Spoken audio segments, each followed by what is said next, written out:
Welcome friends. तो आज के सेशन के अंदर हम डिस्कस करेंगे जेएनयू के 2017 के सेल बायोलॉजी के क्वेश्चंस के बारे में। क्वेश्चंस आसान हैं। क्वेश्चंस को सॉल्व कैसे करना है, उनके पीछे का लॉजिक कैसे है, इसके बारे में हम डिस्कस करेंगे। बेसिक अगर इन्फॉर्मेशन, थोड़ी सी भी नॉलेज आपको सेल बायोलॉजी की है तो आप आराम से क्वेश्चन सॉल्व कर सकते हैं। हम वन बाय वन एक एक क्वेश्चन को डिस्कस करते हैं कि कैसे हर क्वेश्चन के पीछे कुछ लॉजिक है, क्या क्या इन्फॉर्मेशन है, क्या नॉलेज उस क्वेश्चन के पीछे होना चाहिए ताकि हम उस क्वेश्चन को करेक्टली सॉल्व करिए। ठीक है, तो एक एक क्वेश्चन को डिस्कस करते हैं। क्वेश्चन नंबर वन जो 2017 के जेएनयू से हैं वो ये है कि a total how many histone molecules total how many histomolecules are found in a complete typical nucleosome in eukaryotic chromatin। एक न्यूक्लियोसोम के अंदर इतने जो भी हैं आपको कहा गया है हिस्टोन के मॉलिक्यूल्स और हिस्टोन के मॉलिक्यूल्स प्रेजेंट होते हैं, ये कहा गया। अब देखिए कि न्यूक्लियोसोम का मतलब क्या होता है कि जो हिस्टोन प्रोटीन है, हिस्टोन प्रोटीन है, उस हिस्टोन प्रोटीन के बारे में कहा जाता है कि histone protein is an octameric. Histone protein क्या होता है, तो ऑक्टामरिक होता है।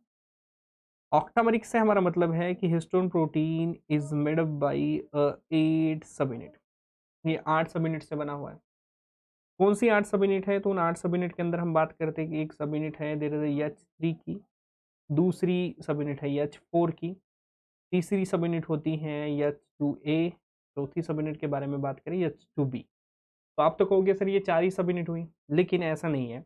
इनमें से हर सब यूनिट की 2-2 कॉपीज़ है, मतलब एच की 2 कॉपी, H3 की 2 कॉपी है, H4 की 2 कॉपी है, H2A की 2 कॉपी है, H2B की 2-2 कॉपीज़ है। तो इन 4 प्रोटीन्स की 2-2 कॉपीज़ है और 2-2 कॉपीज़ होने की वजह से टोटल अगर बात करते हैं तो ये 8 सब यूनिट का क्या है, तो एक ऑक्टामेरिक प्रोटीन है, प्रोटीन कॉम्प्लेक्स होता है। इस प्रोटीन कॉम्प्लेक्स को अगर हम ध्यान दें तो ये कुछ इस तरीके से हम इसे डिस्कस कर सकेंगे। स्ट्रक्चरली अगर बात करें तो जैसे कि suppose this was H2A is bind with H2B, यहाँ पे भी H2A है, इट बाइंड विथ H2B। तो H2A is bind with H2B और इनके साथ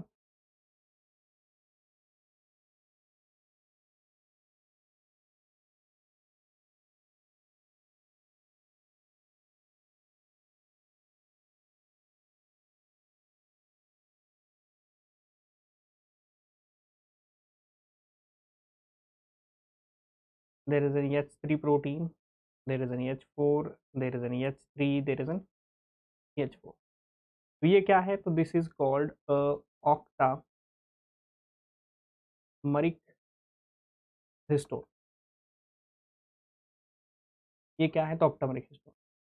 और ये जो ऑक्टामरिक हिस्टोन है, इस ऑक्टामरिक हिस्टोन के साथ में जो भी हम बात करते हैं कि कौन जुड़ा हुआ है, तो हमारा ये इस तरीके से डीएनए इस तरीके से रैप होता है। इसे हम क्या कहते हैं, this is called a nucleosome.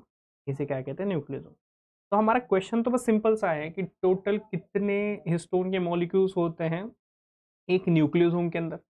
तो आंसर है 8। 8 हिस्टोन, क्योंकि हिस्टोन प्रोटीन कैसा है, ऑक्टामरिक प्रोटीन है।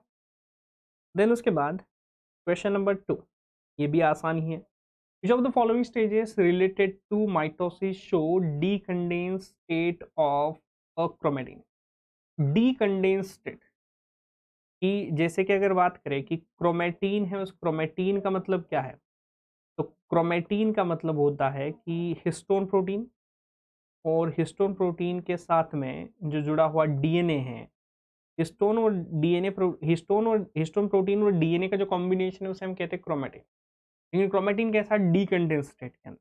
अगर सपोज कोई यहाँ पे एक सेल है और सेल के अंदर यहाँ पे कोई न्यूक्लियस है, तो इस न्यूक्लियस के अंदर जो भी है इस तरीके से जो भी हम बात करते हैं कि जो जेनेटिक मटेरियल है, जेनेटिक मटेरियल पड़ा हुआ है डीकंडेंस फॉर्म के अंदर है। अब सेल साइकिल की 4 फेजेस होती है, G1 phase, yes phase, G2 phase और यम फेज।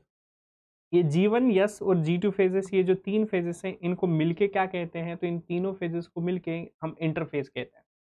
तो यम फेज है, इस यम फेज को ही क्या कहते हैं, this is called a mitotic phase.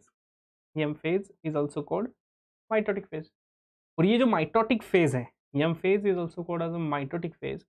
तो इस माइटोटिक फेज के अंदर क्या होता है, तो जब सेल साइकिल हम इन डिटेल में डिस्कस करते हैं तो पता चलता है। इस माइटोटिक फेज के अंदर या एम फेज के अंदर एक प्रोटीन का एक्टिवेशन हो जाता है, उस प्रोटीन का नाम होता है एमपीएफ। एमपीएफ का मतलब होता है माइटोसिस प्रोमोटिंग फैक्टर। और ये माइटोसिस प्रोमोटिंग फैक्टर, या इस माइटोसिस के अंदर भी कौन सी फेजेस आती है, प्रोफेज आता है, इसके अंदर मेटाफेज आता है, इसके अंदर एनाफेज आता है, और इसके अंदर टीलोफेज आता है। तो प्रोफेज, मेटाफेज, एनाफेज, टीलोफेज, ये 4 फेजेस है, वो 4 फेजेस इसके अंदर आती हैं, माइटोसिस के अंदर आती है। और ये चारों फेजेस माइटोसिस के अंदर आने के बाद में यहाँ पे एमपीएफ ही क्या करता है कि ये जो क्रोमोसोम है उस क्रोमोसोम का कंडेंसेशन करना शुरू कर देता है। मतलब कंडेंसेशन मतलब क्रोमोसोम को कंप्रेस करना शुरू करता है, ये जेनेटिक मटेरियल को कंप्रेस करना शुरू कर देता है। तो कहाँ पे क्रोमोसोम या जेनेटिक मटेरियल या क्रोमेटिन कहाँ डीकंडेंस स्टेट के अंदर होगा, तो क्रोमेटिन या जेनेटिक मटेरियल डीकंडेंस स्टेट के अंदर कहाँ होगा, इंटरफेज के अंदर, वो डीकंडेंस स्टेट के अंदर होगा। Then after the question number 2 there is a question number 3, which of the following statement is not correct about biological membrane. जो बायोलॉजिकल मेम्ब्रेन होती है या प्लाज्मा मेम्ब्रेन है, उस प्लाज्मा मेम्ब्रेन के बारे में कौन सा स्टेटमेंट इनकरेक्ट है, जो प्लाज्मा मेम्ब्रेन के लिए लागू नहीं होता, ये पूछा है। Membrane can undergo fluid to gel like phase transition. Plasma membrane के अंदर fluid to gel like phase transition होते हैं। Plasma membrane quasi fluid in nature की है। Lipid but not proteins are laterally mobile.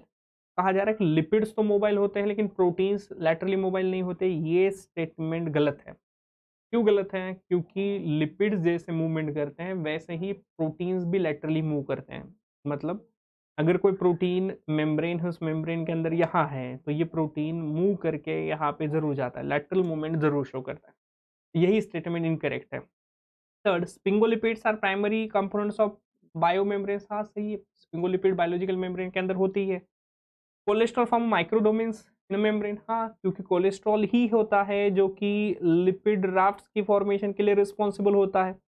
और लिपिड राफ्ट्स मतलब जहाँ पे माइक्रोडोमेन्स का फॉर्मेशन हो जाता है, या प्लाज्मा मेम्ब्रेन के अंदर लिपिड टाइटली एग्रीगेटेड फॉर्म के अंदर होते हैं, उसे क्या कहा जाता है, तो उसे हम कहते हैं कि this is called a lipid raft. Then after that question number 3 there is a question number 4। Question number 3 के बाद क्वेश्चन नंबर 4 को डिस्कस करते हैं। टारगेटिंग ऑफ प्रोटीन, प्रोटीन की टारगेटिंग के बारे में। Targeting of protein to various organelle is govern by the signal. कहा जा रहा है कि targeting targeting of proteins to various organelle is govern by the signal sequence. मतलब यहाँ पे कोई एक प्रोटीन है जो सिंथेसिस हुआ है, तो सिंथेसिस होने के बाद में ये जो भी प्रोटीन सिंथेसाइज होता है, तो प्रोटीन सिंथेसिस होने के बाद में इस प्रोटीन की टारगेटिंग की जाती है। मे बी ये प्रोटीन न्यूक्लियस के अंदर जा सकता है, मे बी ये प्रोटीन पेरोक्सिसोम के अंदर जा सकता है, मे बी ये प्रोटीन जो भी है कहाँ जा सकता है, तो माइटोकॉन्ड्रिया के अंदर जा सकता है।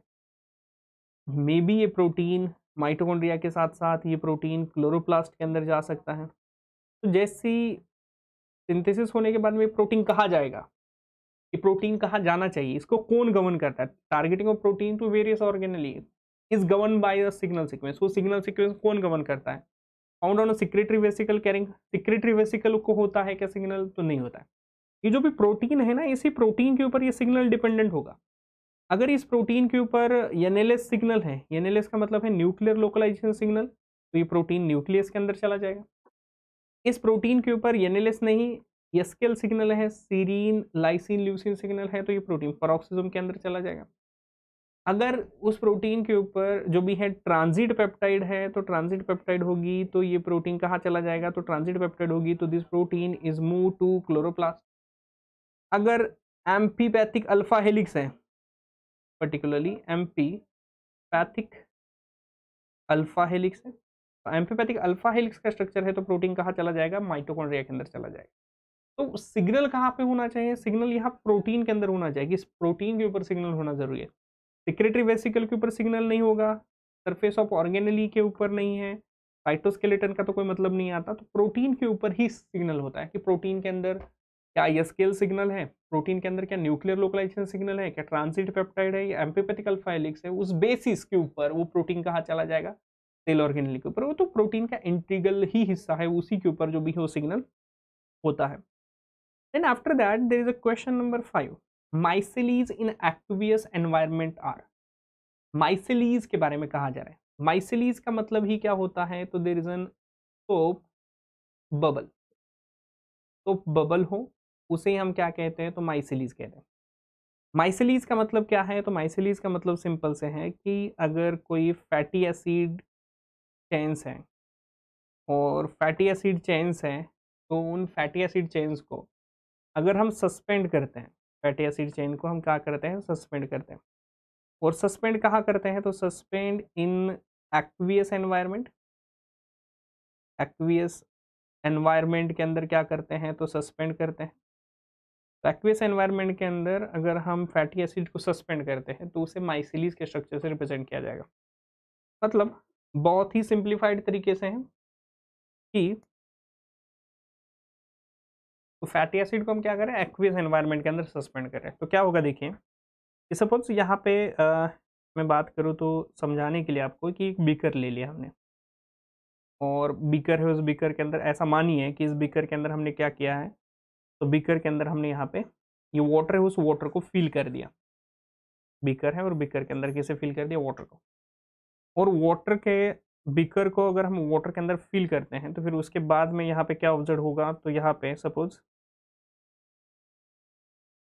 हमने फैटी एसिड्स, उन फैटी एसिड्स को क्या कर दिया, तो पर्टिकुलरली सस्पेंड कर दिया। तो सस्पेंड करेंगे तो ये फैटी एसिड है, तो इस फैटी एसिड का जो भी पोलार हेड होगा ये बाहर की तरफ रहेगा और इस तरीके से नॉन पोलार टेल जो होगी वो नॉन पोलार टेल अंदर की तरफ होगी।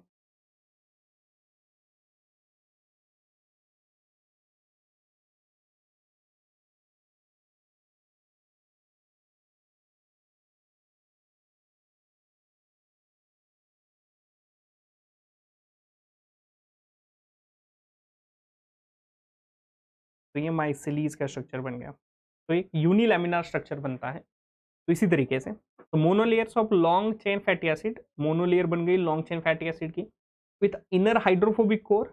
ये जो कोर होगा वो हाइड्रोफोबिक है एंड आउटर हाइड्रोफिलिक कोर। तो यहाँ पे क्या है, तो हाइड्रोफिलिक कोर बने।